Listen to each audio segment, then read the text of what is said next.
So, any questions about the material so far? As usual, I ask if you have any questions at the beginning of each class. Yes, Ben? Are there, so one of the things was talking about, like there's restrictions that health organizations or like in the government can't do research on gun control. Yes. Is that still true? Yeah, it's just beginning to be relaxed.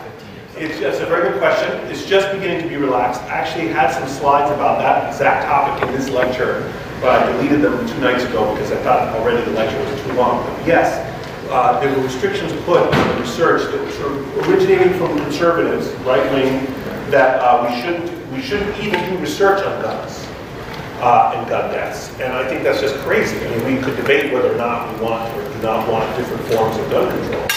But the idea that we're going to put our head in the sand and not even research it is nuts. And just to be clear, both the right wing and the left wing have their own preferred topics that are prohibited from research. And this is one of the things the right wing doesn't want us to research, which is guns and the role they play in the deaths in our society. So there was a special amendment that was passed 25 years ago that prohibited all federal money for gun business, just shut everything down. And it was just finally reversed. Began to be reversed under the Obama administration. A little bit of money was released. I forgot the rules. And then this Congress that we're in right now finally set aside, I think, $70 million for the CDC to do work on guns. If you're interested in the topic, you can email me and I can send you some more.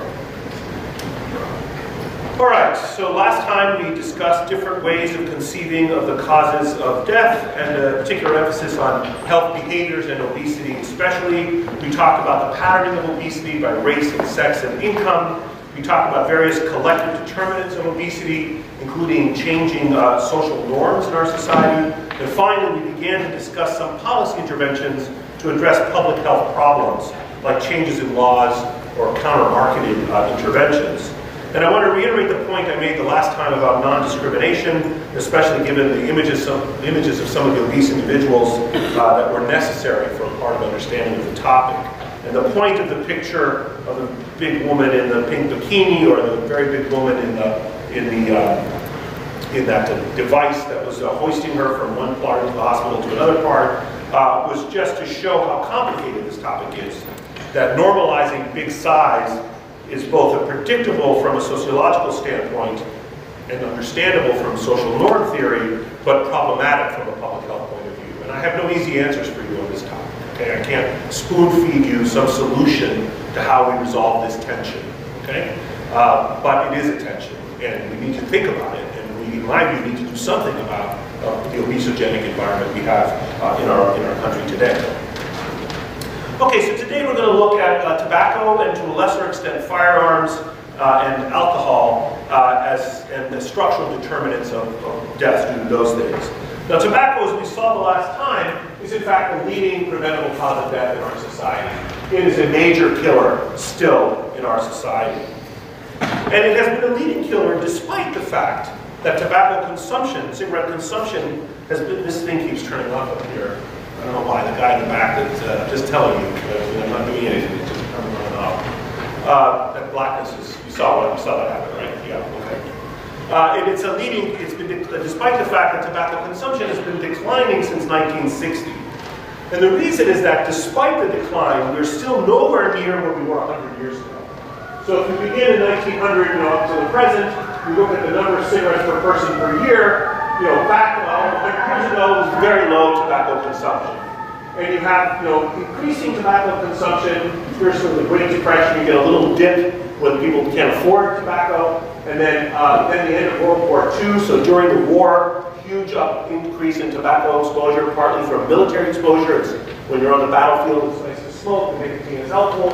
And then here's where we first begin thinking about cancer concern when I'm blocking the name of the professor, the doctor, the famous Edward Hill, I think was his name, the famous epidemiologist in England, who sort of first began to make a connection between tobacco and cancer. And then finally, in the 1960s, you get the peak of the epidemic, you get the first Surgeon General's report saying, wait a minute, tobacco can kill you.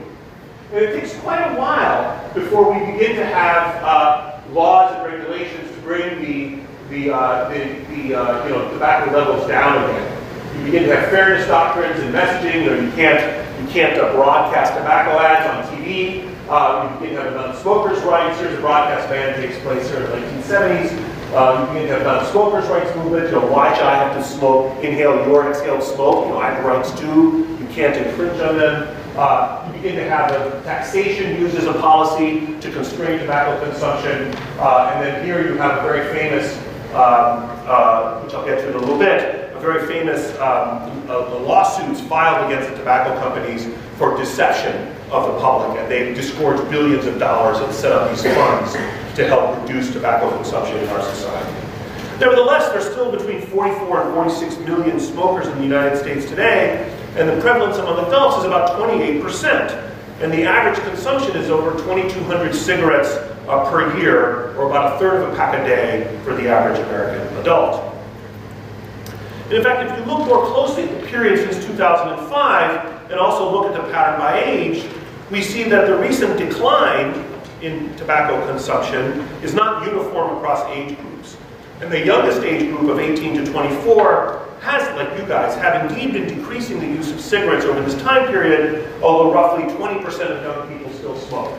So here, if you look at by age groups, here is your age group here. It's sort of gently declining across this period of time from 2005, but the overall group is sort of staying flat. We haven't made much progress in the last 15 years in decreasing tobacco consumption in our society. And once again, unsurprisingly, among the young, those that are minorities or those that are of lower SES are more likely to initiate smoking and are less likely to quit. Now, how and why exactly does tobacco kill you? Well, nicotine, which is the key addictive compound in tobacco, is itself not so toxic. Actually, nicotine itself is not so bad for you. But tobacco contains so much more than nicotine.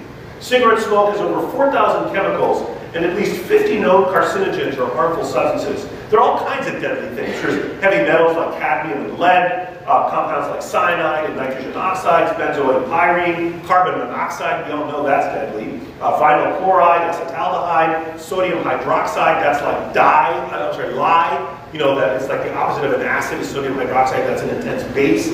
It's like in hair removal products, like you can remove hair with sodium hydroxide.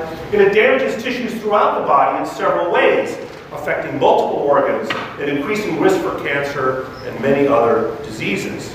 And in fact, in addition, the combustion at over 1,000 degrees at the tip of a cigarette, as a cigarette burns, releases thousands of toxic gases and particles, and these are very quickly absorbed into your body when you inhale them or even through your skin.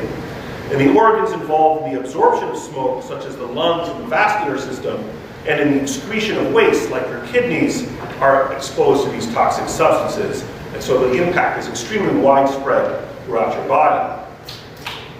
And smoking and nicotine arouse very strong physical and emotional reactions, feelings of pleasure and relaxation and alertness and so on. And it takes just between 10 and 19 seconds for the nicotine in a cigarette to reach the brain and stimulate a release of neurotransmitters in your brain.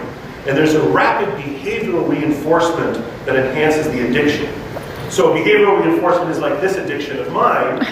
There's some caffeine in here, which I absorb, and it goes to my brain, and it perks me up, and it wakes me up, okay? But I learned over time that every time I hold this cold can, it's in this way. I hear that refreshing click when I click open the can, just like someone pulls out a cigarette from a packet and feels it in their hands and lights it on fire. And then I have this great feeling when I drink this horrible substance. That's a kind of behavioral reinforcement, then, of this physiologic addiction. So nicotine causes the release of serotonin and dopamine and norepinephrine and leads to neuroadaptation. Your brain gets used to these chemicals of the nicotine, so you need to keep consuming the nicotine if you don't want to feel sluggish. So your brain starts producing more nicotine receptors, and so requires increasing amounts of nicotine to achieve the same effects. A constant amount of nicotine seems to give less and less of a rush. So as the brain gets used to nicotine, it begins to need nicotine in order to function normally. And it's really, really, really hard to quit, even after getting a substantial health shock. So I've had the experience as a doctor of patients, when I was in the 1980s, you may have heard these stories. They seem apocryphal, but they're true. I've seen them with my own eyes, of patients who have their voice box removed because they have cancer in their voice box, and they have a hole in their throat that feeds oxygen into their lungs, and they're holding cigarettes and they're putting the cigarette like in the hole, like breathing through their tracheotomy tube. You know, it's very hard to stop even after you've had cancer. At least 70% of smokers want to give up. And each year, nearly 35 million people make a concerted effort to quit smoking, but less than 7% stay smoke-free for a year, and most start smoking again within days. Basically, don't start smoking if you can help it. 40% of heart attack smokers relapse while still in the hospital within 2 days of intensive care. So you've had a heart attack, you're in the ICU, and you start smoking again right after you've had it. 50% of patients with laryngectomies, that's what I just told you, try smoking again. And 50% of patients with a lung removed for lung cancer smoke again. And more than half of heroin and cocaine users and alcoholics rate smoking as harder to quit. Well, how addictive is nicotine, in fact? This slide shows the results of a study of the subjective and physiologic effects of intravenously administering nicotine and cocaine.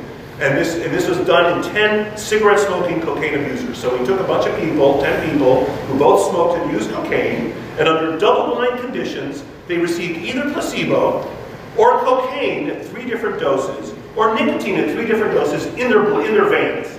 And then physiologic and subjective data were collected before and repeatedly after each intravenous drug administration.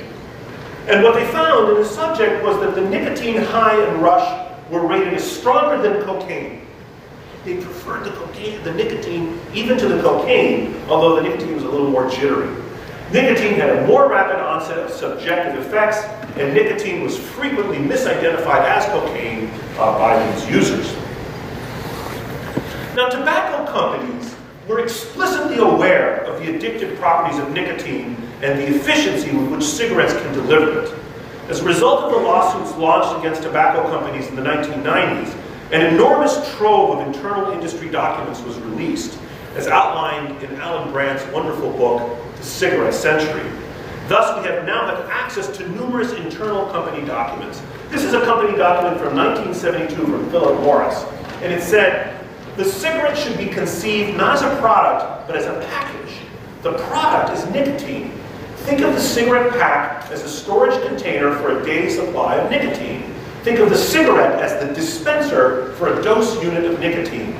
Smoke is beyond question the most optimized vehicle of nicotine, and the cigarette the most optimized dispenser of smoke. The tobacco companies have known for decades that what they were doing, these documents revealed. Here's another document. To account for the fact that the beginning smoker will not tolerate the unpleasantness, we must invoke a psychosocial motive. Smoking a cigarette for the beginner is a symbolic act. The smoker is telling his world, this is the kind of person I am. Surely there are variants of this theme. I am no longer my mother's child. I am tough. I am not a square.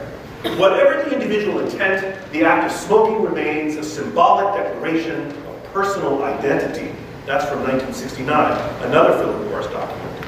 Indeed, the tobacco companies have become experts on the psychosocial aspects of growing up, since so much of their business is bound up in understanding how to motivate young people to start smoking. But they understood that young smokers soon become addicted to the nicotine. This is another document. As the force from the psychosocial symbolism subsides, the pharmacologic effect takes over to sustain the habit. Isn't that great? We've gotten them addicted.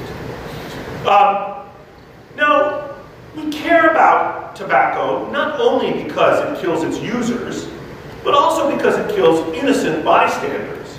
And similar phenomena of secondhand effects of what are known in the social sciences as externalities obtain with other behavioral causes of death, such as accidents, alcohol use, vaccine avoidance, and sexual behaviors. Things you do with your agency that affect the structure around you. And when that happens, actually now the state can get involved. I get concerned when you inhale smoke and don't just kill yourself, but you also kill me. And we'll talk about some of these issues later in the course. But in terms of secondhand smoke, it itself was classified as a carcinogen in 1993. It too contains over 4,000 chemicals, as I said, and 50 known carcinogens. 60% of non-smokers in the United States have biological evidence of secondhand smoke exposure. It causes 3,000 lung cancer deaths and 35,000 heart disease deaths per year. Your smoking kills 38,000 people in the United States every year. It causes between 8 and 26,000 new asthma cases in children every year. It causes 150 to 300,000 bronchitis and pneumonia cases in babies every year. And in fact, 2 hours spent in a smoky bar are equivalent to smoking 4 cigarettes yourself. Now, this phenomenon of secondhand smoke exposure was extremely critical to the social movement against tobacco in our society. Because smoking imposes externalities that are useful motivators to regulation, I now have a reason to regulate your smoking if it can harm other people. This is not obviously present in the case of obesity, which helps explain the difficulty in passing the legislation that we saw the last time. It's harder to justify preventing you from getting way heavy because it doesn't really harm you when you get heavy, but it's easier for me to justify preventing you from smoking. But the addictive properties of cigarettes were another factor. And in fact, the addictive properties and the issue of secondhand smoke's harm were the key facts that motivated the public health response to smoking, focusing on the structure and not just the agency. Well, what are some of the ways to respond to this menace at the population level? How can we address the structure of the problem and not just the agency involved, especially if addiction is compromising this agency? So you can't act on your desires because you're addicted to the nicotine. And how can we do this, especially given the collective and not just the individual risks that the behavior imposes? So I'm going to quickly review a few ideas today with you. One is taxation, which is a very effective lever to change human behavior. Counter-marketing, I introduced that the last time, we'll talk a lot more about it this time. Laws regarding clean indoor air, legislation, another topic we introduced the last time. And smoking cessation programs, specialized programs targeted at individuals to help cope with this problem. Let's talk first just briefly about the cost of buying cigarettes. And as many of you probably know, actually cigarettes are not that expensive to produce. The main cost of a pack of cigarettes is actually taxes. The rates of cigarette taxes, however, vary greatly. In these data, or as of a few years ago, the tax on cigarettes in Kentucky was 2.5 cents a pack, but it was $2 a pack in New Jersey, and the national average was 66 cents per pack in one study that was conducted about 15 years ago. And some municipalities add further taxes. So for example, a pack of cigarettes purchased in New York City costs more than $7. Overall, however, the taxes are still not as high as historical levels. So this shows the relative rate of taxation with 1983 set at 1. And if you look here, the real excise tax in red was really high in the 60s and 70s, so it came down for various political reasons, then spiking it in the 80s. Here we are now, or closer to now, but we're still not as high as we actually were in real dollars compared to some time ago. And it turns out that numerous economic studies have documented that the purchasers of cigarettes are very sensitive to the price. Every 10% increase in the price of cigarettes results in a 4% decrease in the use of cigarettes in our society. And this actually gives us a very effective public health lever with which to effectuate behavioral change. Here are the results from a very specific study looking at the effect of taxes on the smoking cessation habits of pregnant women. Prenatal and postnatal smoking has significantly detrimental. See, I just touched something odd. It says monitor going to sleep. Glad you're here. That time when I heard a short, and I just accidentally touched this thing. It sparkled. No, because we tried the other wire the last time too from the other cable.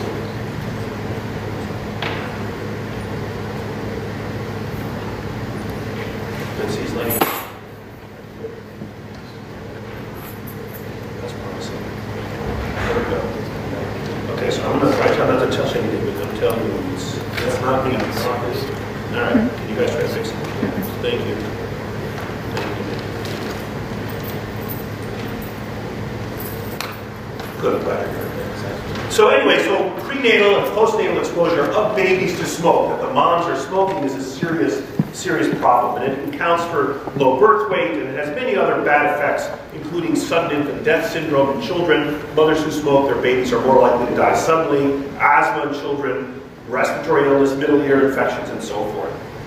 This figure compares the prenatal quit rates for women in New York and Washington state, where cigarette taxes were raised early in the sample period, to the quit rate for women in 6 states that did not raise the taxes.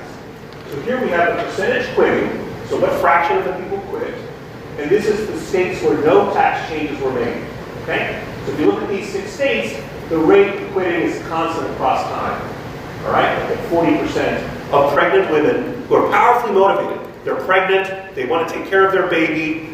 Women who are pregnant often take a lot of steps to improve their health. They want to quit smoking. 40% are able to quit smoking in this situation. But in the states that added taxes during this period, at these points in time, you find, just New York and Washington, you find that the quit rates rise dramatically. So the argument is that raising the taxes makes it easier for people who want to quit to actually quit. You're providing them an extra impetus. Money matters. People don't want to spend money they don't have. Raising the taxes, making the good more expensive, makes people buy less of it. And in fact, the authors directly estimated the effect of cigarette taxes on quit rates, and they found that a 10% increase in cigarette taxes increases the probability of a woman quitting smoking during pregnancy by 10%, which is a higher rate than the general effect, because as I said, pregnant women are especially motivated to respond to this.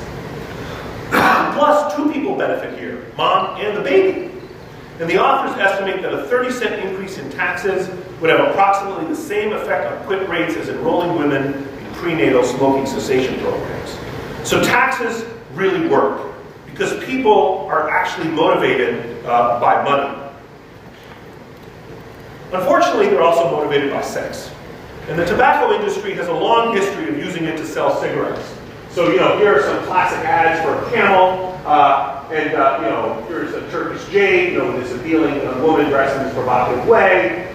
This is, I think, supposed to evoke little condom packages. You can figure this part out for yourselves. It says, Camel's goal of trend influence marketing is to attract and convert smokers to the trend-setting urban scene. Will leave a lasting impact on club goers who will begin to associate Camel with what is cool.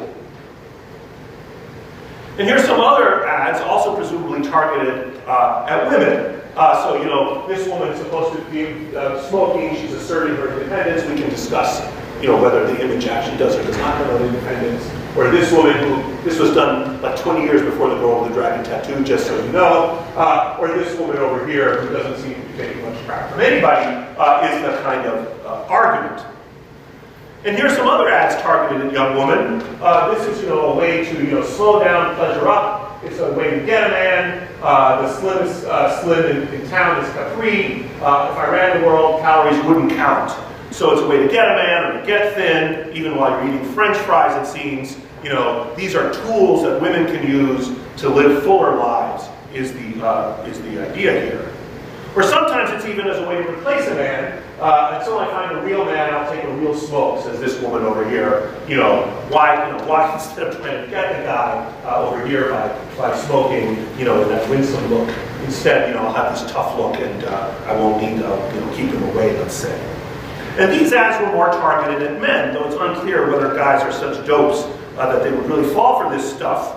On the far left it says, would you walk a mile for me? And then on the middle one it says what you're looking for. And then on the last one it says blow in her face and she'll follow you anywhere. Which, hardly seems like it would be effective, but apparently men would fall for this ad. And I'm not even exploring the heterosexism of these ads, which is another whole topic, which we could go way deep into. So this is the famous Joe Camel campaign. Targeted men, one thinks, especially given the phallic imagery of the camel's face. This was quite deliberate design of this image. Some of you have seen that for the first time. I'm really sorry to alarm you, but that was deliberate by the tobacco companies. This is a really cool, very masculine-faced a camel, and you could do like Joe Camel, all these cool things that Joe was doing. And in fact, in a very worrisome study that was published a few years ago, children were able to recognize Joe Camel as commonly as they recognized Mickey Mouse. This study was published in JAMA. Little children were shown these images, and they knew this was Joe Camel more commonly than they knew that that was Mickey Mouse. That's really alarming from a public health point of view. The plentiful advertising, whatever these colorful images, whatever they're being read as children. But counter-marketing seeks to use marketing tools like sex and humor that we've just seen to make smoking less desirable. We saw a bit about this last time with respect to obesity. Here is just a few examples with respect to smoking, starting with Joe Camel, who we can rebrand as, Joe Chemo. And so these ads can be put up. Joe Chemo. Here, Joe doesn't look so happy anymore, a bit more flaccid. He's sort of depressed about his predicament. Or here he is with all the other Joe Chemos over here, much less fulsome than he was before. I'm picking up on this theme of demasculinizing or of kind of mocking this notion that there's something virile about smoking. The reality is actually the opposite, that smoking decreases blood supply to the genital organs and actually increases impotence, not increases potency.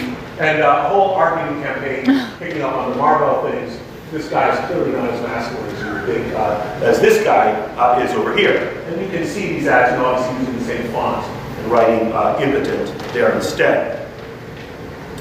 And these counter-marketing campaigns also sometimes take advantage of the health externalities imposed by secondhand smoke. And on the far left it says, extinguishing lives, passive smoking impairs the respiratory health of hundreds of thousands of children. And in the middle it says, secondhand smokers are the worst side of the cigarette, and it shows an attractive young woman with the burning part of the cigarette in her mouth. And on the far right, it shows, I think rather nice design, actually, from a graphic design point of view. What you smoke, your baby smokes. You're literally making your baby, out of this tobacco smoke. And as we saw with the responsiveness of young mothers in the earlier taxation study, this may be a very effective way to target a group particularly susceptible to intervention, namely pregnant women. Now, of course, there have always been warning ads, warnings on cigarette packs, and in Australia has been doing this for quite a while. And this is what they've done in the time window from 1981 to 2012. In that 30-year period, they tripled the cost of a pack of cigarettes, and they had this progression of their warnings. So 1972, there's a very small text warning, I think right down there, it says warning, something is a health hazard, smoking is a health hazard. Here they make it larger in 1987, it took 15 years to make this effect. And here they put bolder labels on the front and the back of the pack. So now by 1995, right there in big, smoking causes lung cancer. And then they start actually putting some creepy images. Smoking causes blindness. And then warning label must include 30% of the front and 90% of the back of the pack, the law mandates. And here where we are in 2012, the whole pack is covered with warnings. The state mandates that you can't sell your product unless there are pictures of dying people on it. This is Brian, died at age 34. Here's Brian young and healthy. Here's Brian now emaciated. Remember Frank from a few images ago? We did the death image. So you have to put that picture on the cigarette pack so that when people buy it, that's what they see, plus these warnings on the side. You're just literally buying death, is what the state is mandating in Australia by 2012.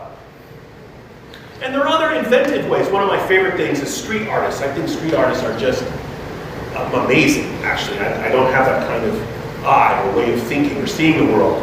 But I'll never forget when I was a young man and I went to Paris.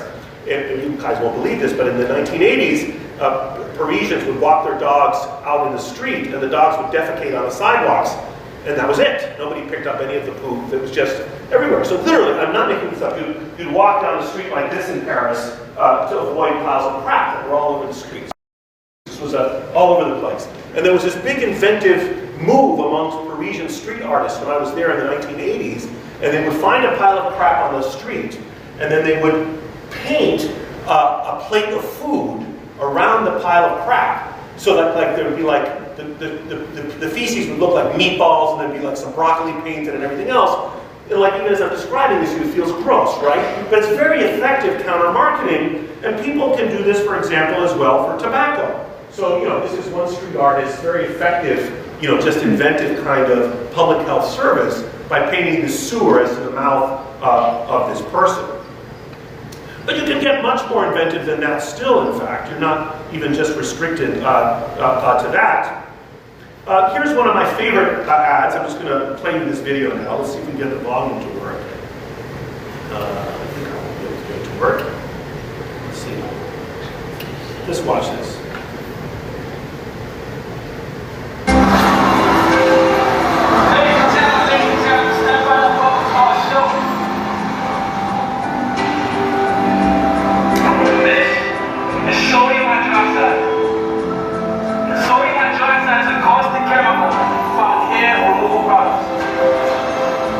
But you know what?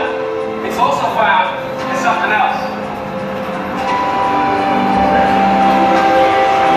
Yeah, that can't be good, buddy. So they have these guys with hairy backs, and then they use the sodium hydroxide. This was done in New York City. They actually, that same group did a whole bunch of other really gross things. I picked the tamest one to show you. And they paint the backs of these guys, and then in the letters, cigarettes. Did you see that? So cigarette? And people, that's sort of a shocking kind of marketing strategy. Tamer than the one I showed you the last time. So in short, creative mass media campaigns can have an effect, but they're actually outgunned. Mass media campaigns have been a major tool of health promotion and disease prevention, but the campaigns operate in a crowded informational environment, and they're outgunned. The combined annual advertising expenditures by tobacco companies exceeds $10 billion, and counter-marketing is a drop in the bucket compared to that. But the use of reinforcing strategies such as legislation, regulation, or building community coalitions may lead actually to a greater impact. So let's look at some other interventions. One of the things that's happened in your lifetimes is the widespread passage of clean indoor air laws. When I was your age, you could smoke anywhere you wanted. There was no reason you were prohibited from smoking in a hospital, in an airport, in a restaurant. But now that's not possible. You can't smoke anywhere, basically. And 26.4% of smokers who worked in one study, who worked in communities with strong ordinances, quit smoking within a 6-month period, compared to 19.1% of those areas without an ordinance. So passing a law that prohibits smoking indoors prompts people to quit smoking. The one study of a smoking ban in Helena, Montana, produced a 40% decrease in hospital admissions for acute myocardial infarction over a 6-month period. So the scientists there prepared to do the study. The city was going to pass an ordinance that prohibited indoor smoking. You can smoke in your own home, but basically you can't smoke anywhere else. And then they tracked hospital admissions for heart attacks. And they find that, oh my God, after we prevent people from smoking, they don't get heart disease anymore. And over the last 25 years or so, many more states and municipalities have passed comprehensive clean indoor air laws, basically prohibiting smoking in all public and private workplaces, including restaurants, bars, hotels, and so forth. And there's been a special emphasis, unsurprisingly, on schools and daycare centers and hospitals and things like that. And all schools and children's facilities that receive federal aid have been smoke-free environments since 1995. And so none of you have basically ever known anything different. So these laws are very effective. Finally, let's turn to some techniques with respect to smoking. Let's turn to some techniques that can be used on individual patients. As we saw earlier, there are 46 million Americans who are smokers, and 70% would like to quit, but each year less than 5% are able to quit without assistance. And it turns out that the odds of successful quitting can be substantially increased, doubled or tripled even, by smoking cessation programs. And these programs are comprehensive programs that offer a variety of things: counseling, nicotine replacement like nicotine gum, drugs, medication that reduces cravings, not like marijuana or other drugs, but pharmaceutical agents that increase like bupropion that includes decreased smoking, or quit lines, a number you can call if you're thinking of smoking and you want to call someone to help talk you down. And the counseling can be very effective, especially if financial incentives are offered. For example, one study showed that providing financial incentives of up to $750 increased quit rates in 1 year from 5% to nearly 15%. So if I offer you $750 if you will quit smoking, and then I monitor you chemically with a blood test to see if you've done it, I can triple your odds of success from 5 to 15% by giving you that payout. Nicotine replacement is available in an amazing variety of forms. There's gum, lozenges, patches, there's even nicotine nasal spray. And quit lines are cheap and have a high marginal return. They are increasingly high-tech internet equivalents. You can have like little quit bots even, where you can talk to a bot that will help you quit. And but unfortunately, insurance coverage for these is patchy at best. At the federal level, it's not so bad, so Medicare and Medicaid cover this. But at the individual insurance company level, it's not always so great. And some of these approaches fit within what is known as a harm reduction framework, which were discussed in your reading. So this is another important idea in public health, this notion of harm reduction. And harm reduction focuses on reducing harmful consequences of recreational drug use, say, rather than necessarily trying to eliminate the use. So the idea is, we know that people are going to do this darn thing anyway. What can we do that makes it less harmful? So for example, a needle exchange program gives people clean needles. So let's go out into the street and give addicts clean needles they can use. So instead of using dirty needles and spreading HIV, they're still going to use drugs, but at least they're not going to die of HIV or spread it. Or designated driving campaigns. We know people are going to get drunk, but let's have designated drivers. So, we're not going to try to stop the drinking, we're just going to try to stop people killing each other when they're drunk and driving. And a harm reduction approach has been widely adopted with respect to tobacco use. Nicotine replacement therapies have aimed at cessation rather than at reducing harms. So the idea here is that, it's been widely used. But nicotine replacement therapies instead have been aimed at cessation rather than reducing harm. And the question is, should we see e-cigarettes as a harm reduction strategy or not? And this is discussed in one of your readings for today, and this is a highly politicized, but really deeply important idea in public health. So probably all of you are familiar with debates about sex education when you were, in middle school. And the right wing says we can't teach kids about sex because if we teach kids about sex, they're going to have more sex and premarital sex and they'll get pregnant and venereal disease and we don't want that. And the left wing says no, kids are going to have sex anyway, let's do harm reduction. Let's teach them how to use condoms, how to use the rhythm method, where to find birth control. Let's do all that stuff so that they learn. This happens with every single public health topic, okay, that we've been discussing. It happens with drug use or needle exchange programs. The right wing will say, if we distribute free needles, people are going to use more drugs. And the left wing says, no, if we distribute free needles, they're going to still use drugs, but we'll reduce the harm that's caused. So from my perspective, the issue is not ideological. The issue is, does it work or not? I really don't care about the politics of the topic. I'm just interested in reducing the harms. Now, it's coming up again, like it always does, in the setting of e-cigarettes, which is the topic in your readings, okay? So the question is, both from a political, but from my eye, more importantly, from a public health point of view, what should be my stand? What should be your stand, leaving out political ideology, on e-cigarettes? Are they safer than cigarettes? So if we offer these e-cigarettes, there'll be fewer carcinogens, fewer health effects of smoking in our society, or are they actually increasing the number of users? Is it making it easier for people to smoke? So more people are smoking, so we're making the problem worse. Especially when we have like flavored cigarettes, like bubblegum e-cigarettes, which are clearly marketed at little children, right? Just like the tobacco companies of 50 years ago.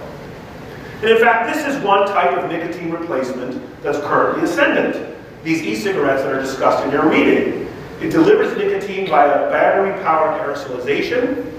There's no combustion of tobacco, that's good. It's safer in many ways than conventional cigarettes, and it mimics the act of smoking, which could assist with overcoming behavioral as well as the pharmacological aspects of addiction. But people are fighting it out right now. They're worried that what's happening actually is we were going down in your age group and using tobacco, and maybe when I give this talk in 5 years, we'll have seen it go up again, because people will start with these and then shift to real cigarettes. And the companies are using inventive campaigns. Alas, they're also marketing to children with bubblegum flavors and so on, similar to the Joe Camel campaign. So look at this. It says, "Dear smoking ban, if you buy this thing, you can give the finger to the smoking ban because it's a smokeless tobacco." So now that's a great way to circumvent the laws against smoking. Or rewrite the rules. Again, picking up on the same kind of independent. This woman is apparently flying this wonderful plane. She's wearing this skimpy dress. She's wearing these inappropriate shoes for the terrain and the equipment. But she's a free person, because she's smoking this, e-cigarette. Or here, this guy's taking back her freedom. We could discuss the racialization of this image. Is that invoking a civil rights kind of act? He's smoking, so he's really, the ability to smoke is like a civil right. Now, for me, who was really strong defender of the civil rights movement in the 1960s and 70s and since then, this idea that you would co-opt that kind of ideology for the right to smoke is crazy. But, people who smoke see it as an individual right. Like, I should be allowed to smoke. I shouldn't, you shouldn't be able to prevent me from doing that. Available nationwide. So e-cigarettes are actually rapidly expanding in use, even as we speak. That is to say, this is an ascendant problem in the public health field these days. Use among adults in the US increased from 0.6% in 2009 to 2.7% in 2010 and has gone up since then. By 2013, 6.2% of adults and 21.2% of smokers had used e-cigarettes. The number of never smoking youth who used e-cigarettes increased from 79,000 in 2011 to more than 263,000 just 2 years later. It's like an epidemic of this is happening as we speak today. A third of e-cigarette users are not prior smokers, and in 2013, 263,000 of middle and high school students who had never smoked and nevertheless still used e-cigarettes. And as of 2020, findings about the use of e-cigarettes as a smoking cessation tool are still equivocal. We don't know from a public health point of view. We don't know whether this is a harm reduction strategy with a net benefit for our society or is actually going to make our society worse, because make this public health problem worse. Okay, let's look a bit at alcohol, which is a risk for all sorts of problems. Binge drinking is highest in young men, although it too has been declining, and rates of serious alcohol use in women are rising. This slide shows binge drinking among U.S. high school students and adults by sex from 1993 to 2000. This is the percentage that evinces binge drinking. And you can see here among young men, boys, from 1990 to 2009, young men are drinking less and less. But girls here are about the same, and women, this is gently rising here, the rates among women. This is a widely observed phenomenon right now in our society.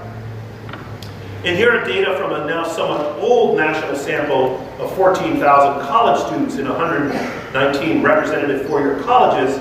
And it shows that occasional binge drinking, it shows that abstainers were about 20% of your classmates were abstainers.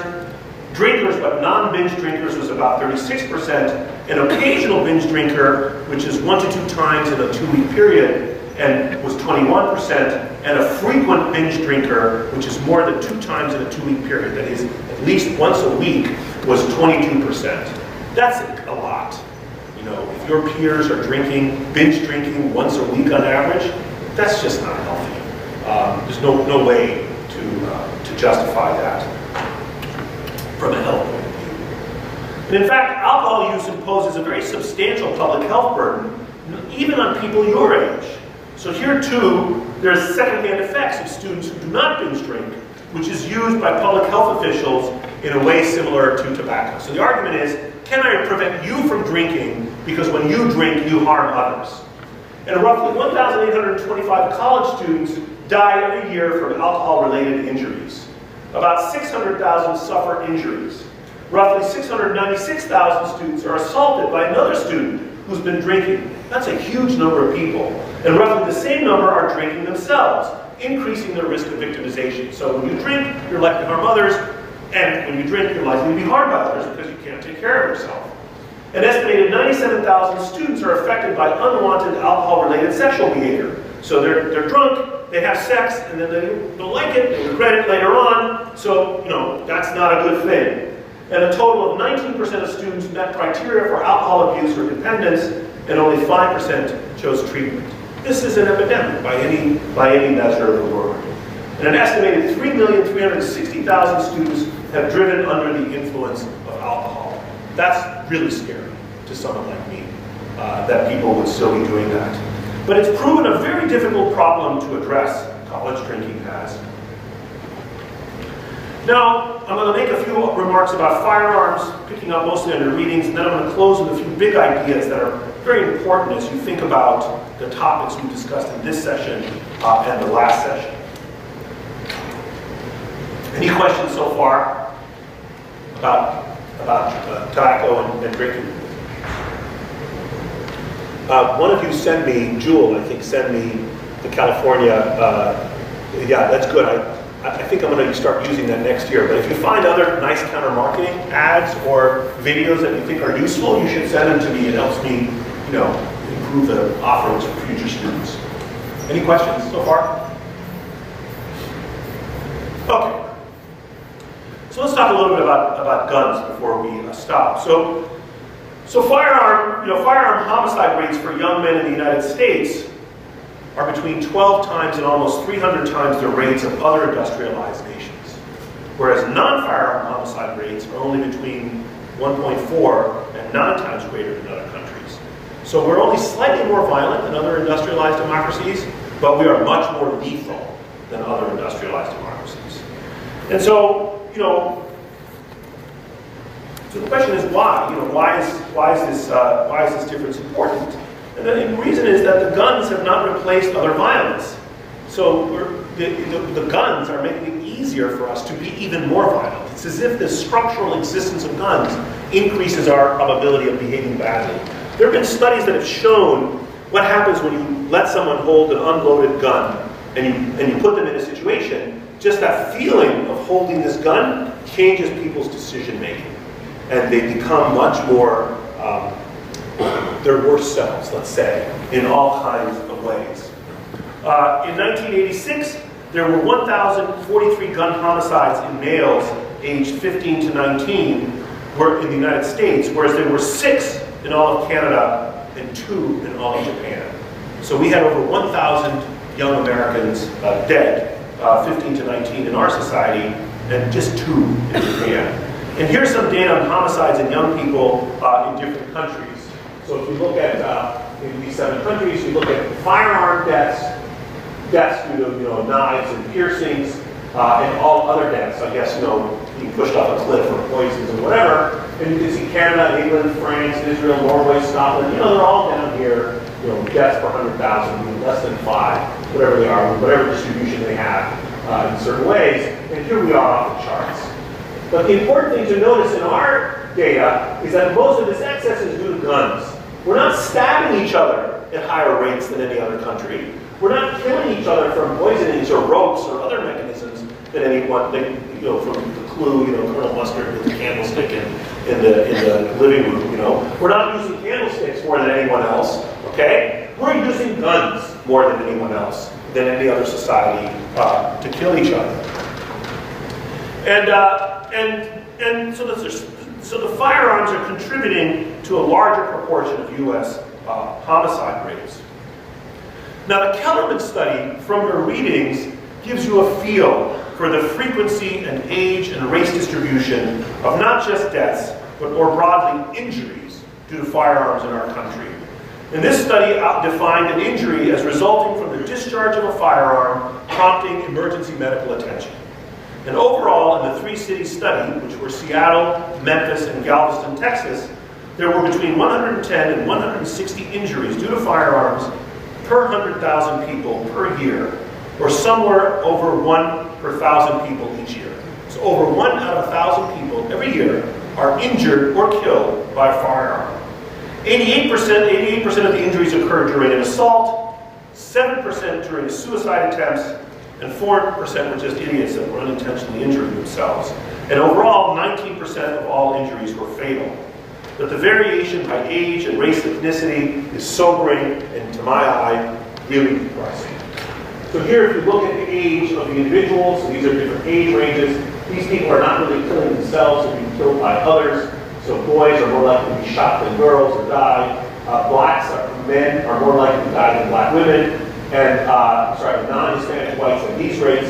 So black men and women are both more likely to be shot or die or injured by firearms than at these young ages, the non-Hispanic whites or Hispanics, regardless of gender. But if you look here at this age group, 15 to 29, look at this number here. I mean, this is just unbelievable. 1,708 out of 100,000 person years of black men in this age group are injured by guns in our society. I mean, it's an epidemic. It persists until here, and then it returns amongst black men to this rate down over here. Among whites, these are the rates you see here. In all categories, the women are less than, the men are more likely to be injured from guns than women. So men are obviously more violent than women, but they're also the victims of more violence than women. And there is a peak in youth, and the burden in minority populations in our society is enormous of this epidemic. In some ways, these levels of violence take us back to where we were thousands of years ago, when violence was an important feature of the human ancestral landscape. Now, numerous epidemiological studies of diverse designs have confirmed that gun availability increases successful suicides and homicides and hence death. So this study shows rates of household firearm ownership and rates of suicide, firearm suicide, and non-firearm suicide across 7 Northeast states from 96 to 2000. So these are sort of New England states, and you can look at all of these various states, and you can look at households with firearms, and the rates vary. So Vermont, 42% of households in Vermont have firearms, down to 12% in New Jersey, here in Massachusetts at 13%. Let's look at non-firearm suicides first here. And you see the rates are like 4.3 and 5.5. They're all in this kind of tight range, around 5.1, of people killing themselves by means other than guns. Well, what about guns? Well, here you can see that the higher the rate of gun ownership, the more the suicides per 100,000. So once again, the argument is it's not that people in these states are more depressed and more prone to suicide. The argument is that they're more able to act on their suicidality because of the availability of guns, similar to the Golden Gate Bridge example that we began with on the very first day. And these are firearm suicides that account for the difference. So if you look here, while this rate is roughly constant, these rates are patterned according to the availability of guns in these groups. And in my view, it should be possible to treat guns as a threat to public safety and to regulate them. And there would appear to be wide support for this. So actually there's not as much division in our society about many sensible policies, even among gun owners, compared to non-gun owners. Because people who own guns know a lot about guns and actually generally treat them with a lot of respect. And they know how dangerous they are. So there are many, many policies which gun owners and non-gun owners would quite reasonably agree on. So this study, I can't remember if I signed this reading or not, looks at support among respondents for the regulation of guns as consumer products. So could the government regulate gun design? So this is on all respondents, and these are the gun owners. Should there be the same standards for domestic guns as for imported guns? Why should there be different standards for the two kinds of guns? Should we child-proof the new handguns? Even 80% of gun owners thought we should child-proof new guns. Should we personalize guns? Should there be magazine safety for all new pistols? Should there be a loaded chamber indicator for all new handguns so that you can know whether the chamber has a bullet in it or not? And success in the United States in reducing motor vehicle injuries, we now have one of the lowest rates of death per vehicle mile in the world, can provide insight into methods that can also reduce firearm injuries. So we have a precedent in our society, sorry, I'm sick today. We have a precedent in our society for a package of interventions that has fixed the problem, namely motor vehicle accidents. And we can gain insights from what we did with that to think about what we can do, because we're not going to be reasonably able to remove guns from our society. What kind of harm reduction approaches could we use to reduce the impact of guns in our society? So in the 1950s, efforts to reduce motor vehicle injuries focused on the driver. And the data were interpreted to suggest that almost all automobile crashes were caused by an error on the driver's part. So in the 1950s, the perspective was, just like when we talked about iatrogenesis, focusing on the doctor and blame rather than on the structure around the doctor. In the 1950s, the approach to car accidents was, let's have better driver education. Let's teach drivers how to be safer drivers. And enforcement. Let's train motorists to drive better and punish them for committing safety violations. And put more police on the streets to patrol them for speeding and so forth. And as I said, this was similar to the medical harm and patient safety movements we discussed earlier. But eventually, injury control experts recognized that to increase the safety of driving, it would be more cost effective to change the vehicle and the highway environment than to try to change human behavior. And there was a shift from a focus on agency to a focus on structure. Thus, numerous alterations were made, both in cars and in roads, to make collisions less likely. Better brakes, let's divide the highway, right? When I was a boy, many of the highways, there was no barrier between them. Now you guys are used to driving on many highways where there's like land between the two lanes. You can't drive into oncoming traffic when you're on the highway. This was because we changed the design of our highways in our society. Or to make serious injuries more avoidable if there was a collision, like collapsible steering columns, or non-rupturable gas tanks, or breakaway road signs. So you ever guys noticed on the road signs, sometimes there's that little angled bit near the ground? That's so that if you collide with a road sign, it gives way, so that your car doesn't get crushed against colliding against a road sign. So we changed our road signs. Rather than trying to teach you, don't drive into signs, we said, okay, some of you are going to drive into signs. Let's make the signs give way, so when you collide with the sign, you don't die. Or more advanced emergency medical systems. You can have rapid EMTs arrive at the scene and save your life in a way that wasn't previously possible. No one believes that today's drivers are more careful than those of the 1950s. Yet the number of motor vehicle fatalities per mile has been reduced by more than 75% in our society in the last few decades. Firearms, like motor vehicles, lawnmowers, and chainsaws, are consumer products that cause injury.